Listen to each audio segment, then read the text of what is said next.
Patricia's phone rang on a Tuesday afternoon. She almost didn't answer. But she was turning 65 in 3 weeks. And she'd been expecting calls about Medicare. So she picked up. That call lasted 11 minutes.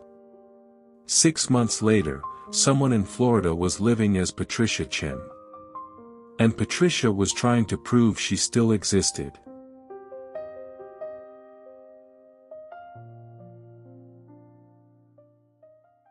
The woman on the phone said her name was Rachel. Professional. Friendly. Not pushy. Mrs. Chen, I'm calling from Medicare Services about your upcoming enrollment. Patricia relaxed. She'd been waiting for this call. Then Rachel said something that made Patricia stop worrying entirely. I see you still live at 4738 Maple Avenue. That was her address. And you worked at Medtronic for 23 years before retiring? They knew where she'd worked. They knew how long. Patricia thought, this must be real. Rachel continued, because of your work history, you're eligible for enhanced benefits.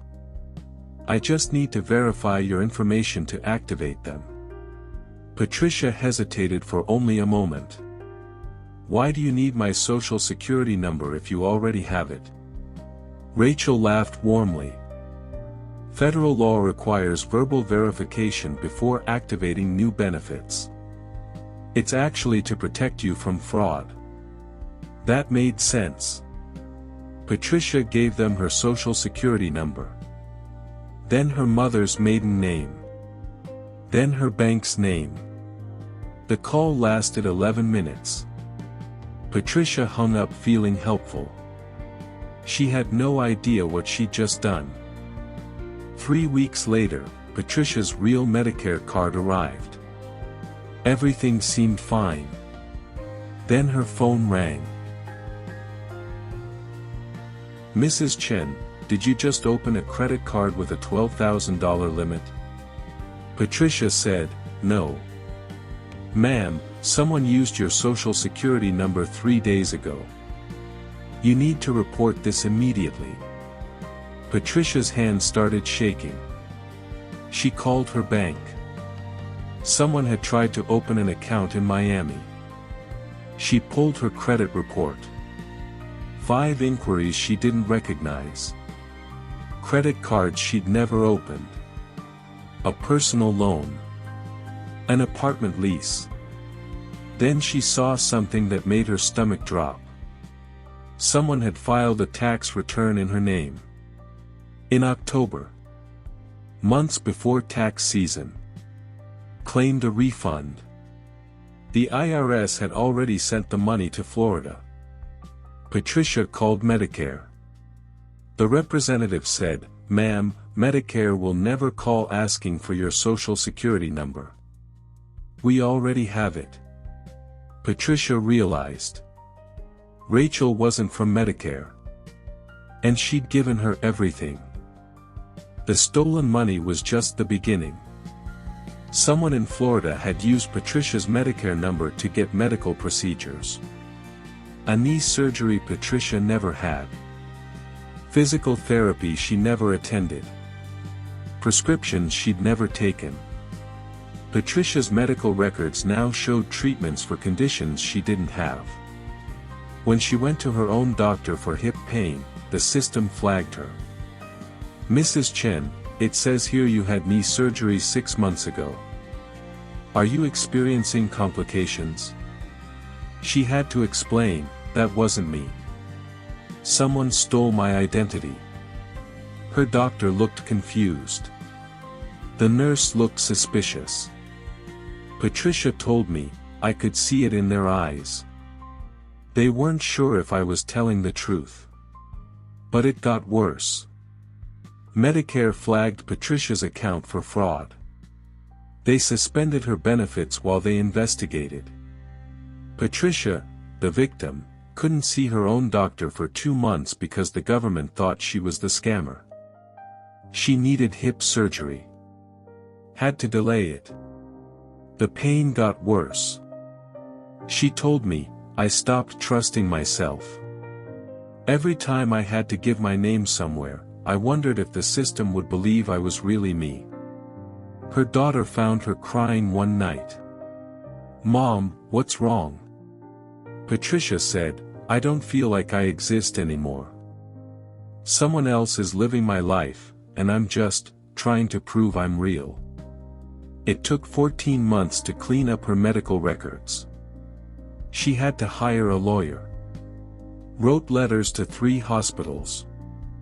Filed affidavits proving she'd never been to Florida. Her credit score dropped 270 points. Her insurance premiums went up because her medical history now showed high-risk procedures. She lost $47,000. But the money wasn't even the worst part. The worst part was looking at herself in the mirror and wondering if she'd ever feel like herself again. Here's how they knew so much about Patricia. They bought her information. There are companies that compile lists of people turning 65. They scrape public records, voter registrations, property records. Scammers buy these lists for pennies per name. Thousands of people, all about to enroll in Medicare. The list includes your name, your address, your birthday, where you worked. Everything they need to sound legitimate. Patricia tried to sue the company that sold her information. Her lawyer said, "What they're doing is legal. Immoral, but legal."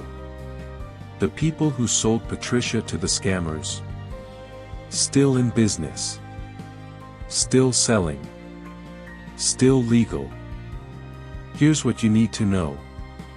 Medicare will never call you asking for your Social Security number. They already have it. If someone calls claiming to be from Medicare, hang up. Call Medicare directly. Ask if they were trying to reach you. Patricia wasn't careless. She wasn't naive. She trusted a voice that sounded official. The scammers had her information before they even called. They were trained to sound legitimate. And they were counting on one thing: that you'd trust them before you verified them. Patricia told me, "I lost money. I lost my credit. I lost time. But the hardest thing I lost was the feeling that I could trust my own judgment." Don't let them take that from you. This is fortune's verdict. Have you or someone you know gotten a call like this? Drop a comment. Your story could help someone else. If this opened your eyes, share it with someone turning 65. Subscribe. New story every week. The next one could save someone you love.